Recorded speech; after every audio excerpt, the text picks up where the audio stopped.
1 কোটি টাকা দিলে মামলা থেকে তুলে নেওয়া হবে সাকিবের নাম। দেয়া হয়েছে এমন প্রস্তাবও। সাকিব বলেন, তারা ভেবেছে আমার অনেক টাকা, তাই চাইলেই হলো আমি দিয়ে দিব। তবে সাকিব চান আইনি লড়াইয়ে জিততে। নিজের প্রতি সৎ থাকতে সাকিব ফিরিয়ে দিয়েছে সে প্রস্তাব। কাউকে টাকা দিয়ে নয়, দেশে ফিরতে চান নিজ অধিকার আদায়ে, নিজেকে নির্দোষ প্রমাণ করেই। সাকিব আল হাসান বাংলাদেশের এমন এক ক্যারেক্টার, দেশের যে কোনো চলমান ইস্যু ধামাচাপা দিয়ে পুরো আলোচনাটা সাকিব কেন্দ্রিক করে নিতে তার একটা অ্যাক্টিভিটিসই যথেষ্ট। একটা ইন্টারভিউ কিংবা একটা মাত্র ফেসবুক পোস্ট। তার ধারাবাহিকতায় সিম্পলি সাইদ পডকাস্টে দেয়া এক সাক্ষাৎকারকে কেন্দ্র করে আলোচনা সমালোচনার তুঙ্গে এই অলরাউন্ডার দিয়েছেন অনেক প্রশ্নের খোলামেলা জবাব, যেখানে উঠে এসেছে অনেক অজানা তথ্য।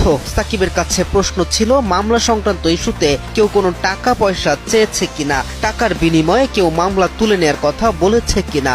সাকিবের জবাব, 1 কোটি টাকা দাবি করা হয়েছে, আর বলা হয়েছে টাকাটা দিলে মামলা থেকে তুলে নেওয়া হবে এই ক্রিকেটারের নাম। কিন্তু যারা প্রস্তাব দিয়েছে তারা হয়তো জানে না, চাইলেই আর কোনো ব্যক্তি মামলা থেকে নাম তোলার ক্ষমতা রাখে না। পুলিশের কাছ থেকে ক্লিয়ারেন্স আসতে হবে যে এই মামলায় সাকিবের কোনো সম্পৃক্ততা নেই। সাকিব আরো যুক্ত করেন, টাকা দিয়ে এসব কেন করতে হবে ভাই? টাকা দেওয়ার মানে হচ্ছে আমার সমস্যা আছে, আমি চাচ্ছি যে আমাকে যেন এখান থেকে পরিত্রাণ দেয়া হয় বা বাঁচিয়ে দেয়া হয়। তারা হয়তো ভেবেছে আমার অনেক টাকা, তাই চাইলেই হলো।